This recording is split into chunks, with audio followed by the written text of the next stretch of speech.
Alors le concept de la tiny house, c'est une maison qui se déplace avec le permis remorque. Le côté sur-mesure plaît beaucoup à notre clientèle. On est bien à Saint-Didier, tous les commerces qui vont bien. Le dynamisme qu'il y a dans le coin nous porte.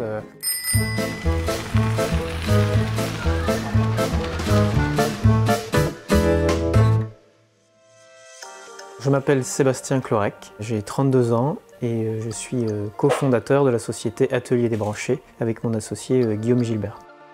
On est arrivé sur Saint-Didier début 2017, le temps de trouver un local. En janvier-février, on a commencé l'activité. L'idée a germé avec Guillaume quand on s'est rencontrés en école d'ingénieur. On a fait la même école tous les deux. Et un peu en rigolant, on s'était dit ce serait drôle de lancer une entreprise ensemble, mais c'était à l'époque pendant les études. Et puis à une période de notre vie où moi j'étais en CDD et Guillaume était dans une entreprise qui commençait un peu à péricliter et donc avait peur d'être licencié économiquement, on s'est dit mais peut-être que c'est le moment. On est jeune, à l'époque on avait 26 ans, bah allons-y, c'est le moment, on se lance.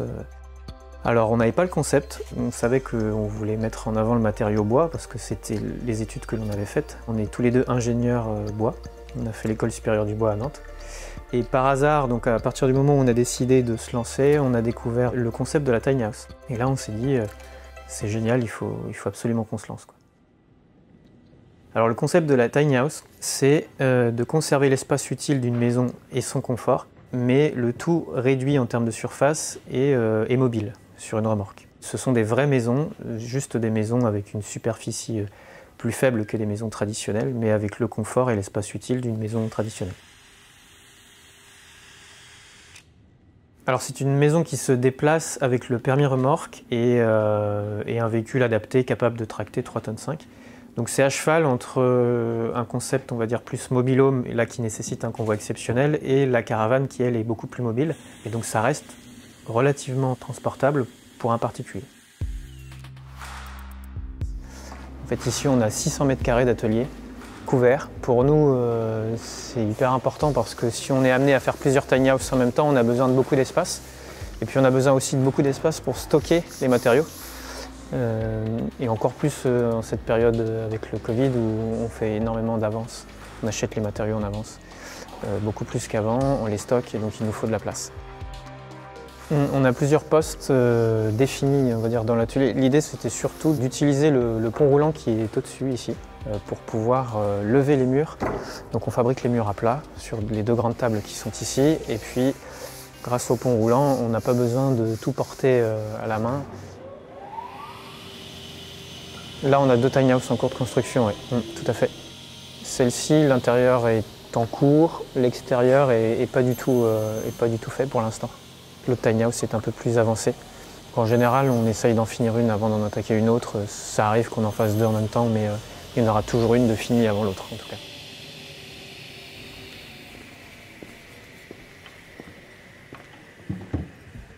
Donc cette tiny house est dédiée à la location.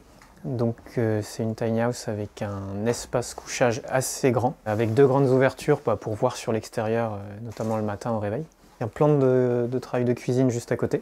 Et puis une grande salle d'eau avec le toilette, douche et puis un lavabo. Voilà. Donc cette tiny house est dédiée à du gîte et donc avec assez peu de rangement. L'idée c'est d'y passer une nuit ou deux. Donc elle n'est pas optimisée comme le seraient certaines autres. Il y a différentes longueurs de tiny house. En général, on fait des tiny house qui vont de 5 à 6,60 m pour des habitations. Et là, on est sur une 6,60 m. C'est une des plus grandes en fait. Ce modèle-là sera autonome. Et l'eau, il y aura une réserve d'eau enterrée à côté. Donc il y a une pompe dans la partie technique qui viendra récupérer l'eau dans une réserve enterrée. Tu seras pris en photo, ça te dérange pas? Il dit qu'on le voit pas avec le masque, de toute façon c'est pas grave. Pour le reconnaître. Du coup, c'est Alexis. Je suis là depuis 3 ans maintenant en apprentissage. J'ai fait un CAP construction bois et un CAP menuiserie. On fait vraiment de tout en fait quand on construit une tiny et c'est ce qui me plaisait. On peut faire plusieurs choses à la fois, pas juste une action vraiment donnée. C'est ça, ouais, c'est complet. Oui, c'est ça. Ce qui nous a plu, il y a beaucoup de choses qui nous ont plu dans le concept, puisqu'on est deux, donc chacun a un peu ses préférences. Il y a la mise en avant du matériau bois. Il y a le fait que ça regroupe tout un tas de corps de métier, c'est varié. Il y a la partie architecture, la partie design, la partie minimalisme, étude des petits espaces qui nous a plu, puis la partie écologie, recherche de matériaux un peu innovants, la partie autonomie, eau, électricité, etc., qui sont des questions que l'on peut se poser sur n'importe quel type d'habitat, mais qui sont des parties importantes de la tiny house, puisque une grosse partie de notre clientèle, en tout cas, nous le demande. Donc ça regroupe énormément de choses, et donc c'est très varié, et c'est ça qui nous a plu dès le début. Ouais. Sur la partie eau, électricité et gaz, on fait intervenir une entreprise spécialisée dans le domaine, ce qui nous permet de profiter de leur garantie décennale, puisque nous on a la garantie décennale sur la partie bâtie, on va dire, sur la partie bois. Donc on s'appuie sur leurs compétences, on s'est formé un peu au fur et à mesure comme ça sur ces domaines, mais c'est pas nous qui réalisons directement cette partie, on est commanditaire. La clientèle que l'on a, elle est, on va dire, scindée en deux grosses parties. Les primo-accédants, souvent des jeunes couples, et des jeunes retraités, et là pour le coup souvent seuls, des jeunes retraités qui ne voudraient pas être esclaves seuls d'une maison, par exemple, en retraite, parce que ça demande de l'entretien, et puis qui éventuellement se disent qu'ils ont la possibilité de bouger pendant leur retraite et d'aller voir un coup la famille, un coup les amis, et de pouvoir être mobile. Donc voilà, deux grosses catégories, on va dire, sur les particuliers, et on a aussi une partie de notre clientèle qui est professionnelle, donc avec des gens qui vont faire du commerce ambulant, et puis des gens qui vont faire de la location, du gîte. Voilà.